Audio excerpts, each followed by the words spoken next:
নির্বাচন হবে, ফেব্রুয়ারিতে নির্বাচন হবে না।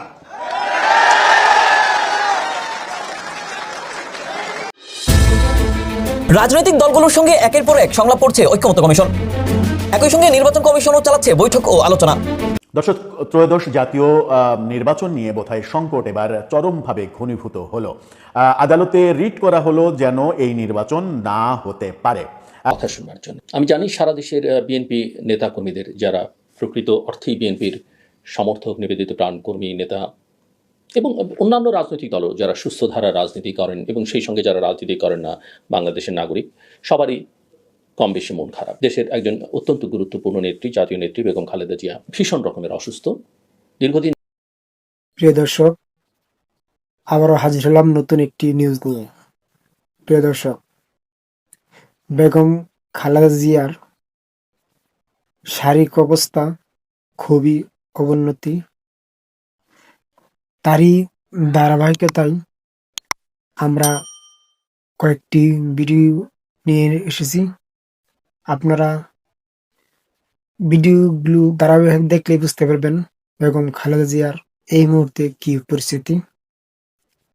চলুন দর্শক, আমরা ধারাবাহিকভাবে ভিডিওতে একটি লাইক দিয়ে সম্পূর্ণ ভিডিওটি দেখে আসি। ধন্যবাদ সবাইকে। দর্শক, ত্রয়োদশ জাতীয় নির্বাচন নিয়ে বোধহয় সংকট এবার চরমভাবে ঘনীভূত হলো। আদালতে রিট করা হলো যেন এই নির্বাচন না হতে পারে। হঠাৎ করে একটি নিবন্ধিত রাজনৈতিক দল কেন আদালতে রিট করবে, কেন নির্বাচন হতে দিতে চাইবে না, এর পেছনে দেশি বিদেশি অন্য কোনো বড় গোষ্ঠীর ইন্ধন রয়েছে কিনা, সুপরিকল্পিতভাবে নির্বাচন বানচালের কোনো প্রক্রিয়া চলছে কিনা, এই প্রশ্নগুলো এবার সামনে সত্যি সত্যিই উঠে আসলো, যখন অনেক দিন থেকেই আলোচনা হচ্ছিল নির্বাচনটা আদতে ফেব্রুয়ারিতে হবে না। কারা করলো রিট, কেন করলো, পেছনের রহস্যটা কি? সত্যিই নির্বাচন বানচালের সর্বোচ্চ চেষ্টা এবার আদালতের মাধ্যমে করা হচ্ছে কিনা, চলুন একটু জেনে দেখে এই ভিডিওতে। থাকবেন পলিটিক্স টিভির নিয়মিত আয়োজনে।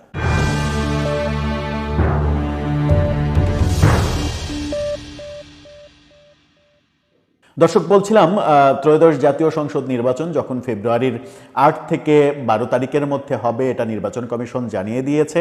এবং আরও স্পেসিফিকভাবে বললে বলা যায় যে ফেব্রুয়ারির 10 তারিখে নির্বাচন হতে চলেছে। গতকালকেই এই ঘোষণা এসেছে তখন আজকে আদালতে রিট করা হলো নির্বাচন স্থগিত চেয়ে।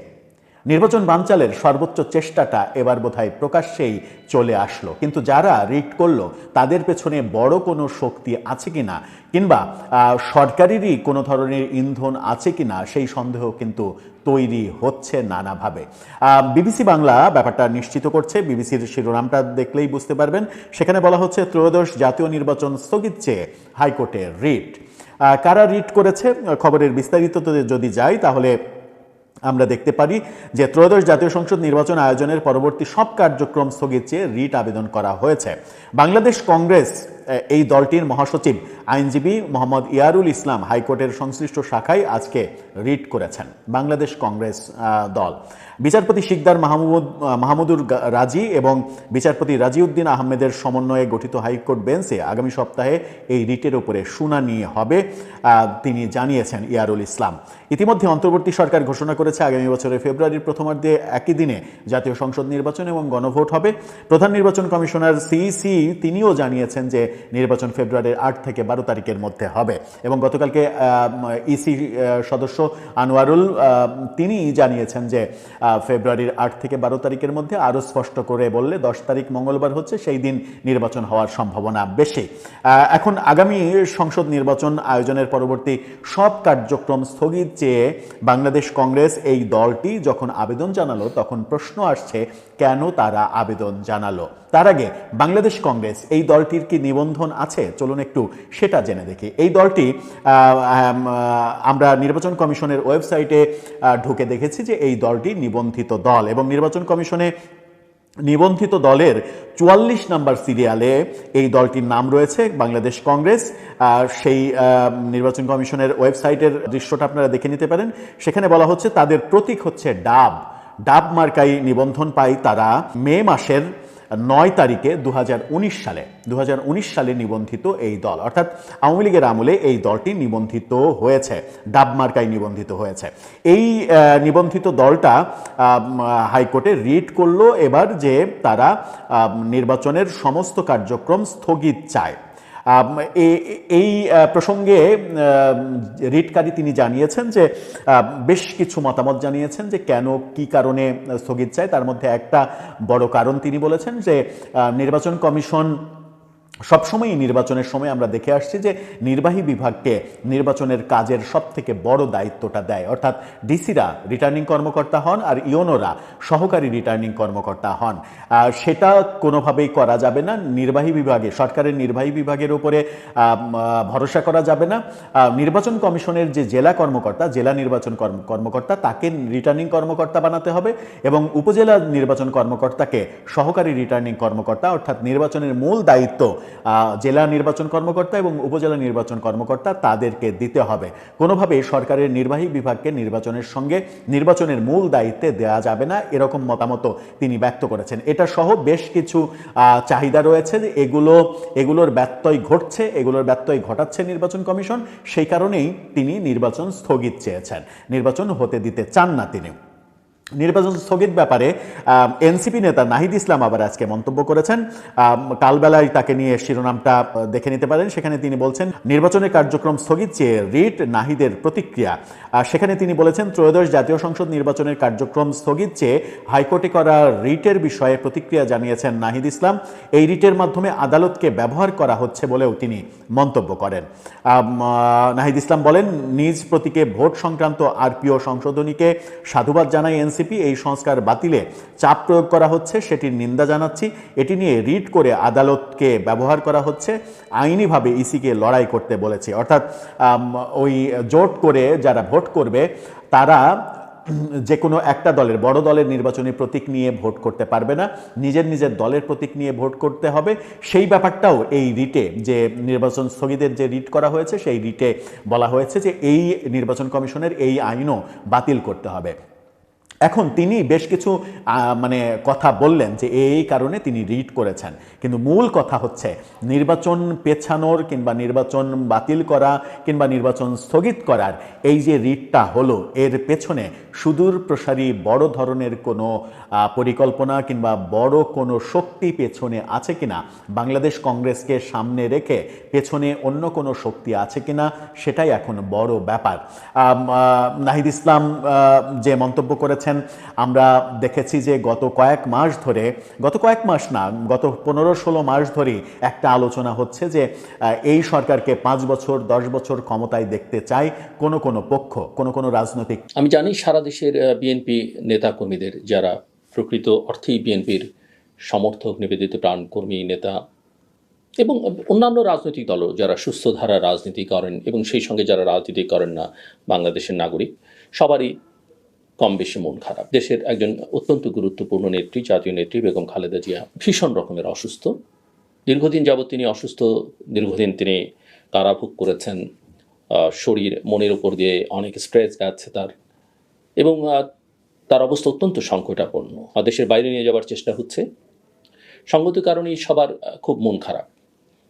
রাষ্ট্রপতি তার জন্য দোয়া চেয়েছেন, প্রধান উপদেষ্টা তার জন্য দোয়া চেয়েছেন, উপদেষ্টা পরিষদে তার জন্য দোয়া চাওয়া হয়েছে, সারা দেশের মানুষ তার জন্য দোয়া করেছেন। বাংলাদেশের গণতান্ত্রিক সংগ্রামে বেগম জিয়ার যে অবদান, আপসহীন অবদান, সেটা সবাই অত্যন্ত শ্রদ্ধার সঙ্গে স্মরণ করেন। তিনি তিনবারের প্রধানমন্ত্রী ছিলেন, বিরোধী দলের নেত্রী ছিলেন এবং ব্যক্তিগতভাবে এই নেতৃত্বে থাকাকালীন সময়ে কখনো কোনো রকমের বিতর্কের মধ্যে তিনি নিজেকে জড়াননি, কোনো রকমের অপ্রাসঙ্গিক কথাবার্তা বলে নিজেকে খেলো করে তোলেননি, অন্তত তার যারা প্রতিদ্বন্দ্বী ছিলেন তাদের তুলনায়। এই খারাপ সময়েও যেহেতু আলোচনাটা রাজনৈতিক বিষয় নিয়ে আমার, এবং যেহেতু তার জন্য দোয়া করা ছাড়া ব্যক্তিগতভাবে আমার কিছু করবার নেই, তাকে সুস্থ করবার দায়িত্বটা সম্পূর্ণরূপে তার চিকিৎসকদের উপরে এবং সৃষ্টিকর্তার উপরে নির্ভর করে। রাজনৈতিক বিষয়ে কিছুটা আলোচনা করতেই হচ্ছে এবং মূল কথা যেটা আমি বলতে চাইছি, যেটা আমি অনেক দিন ধরে বলছিলাম, যে ফেব্রুয়ারি মাসে বর্তমান সরকারের অধীনে আমি কোনো নির্বাচন দেখি না। আমি আমার কথার আবারও পুনরাবৃত্তি করছি।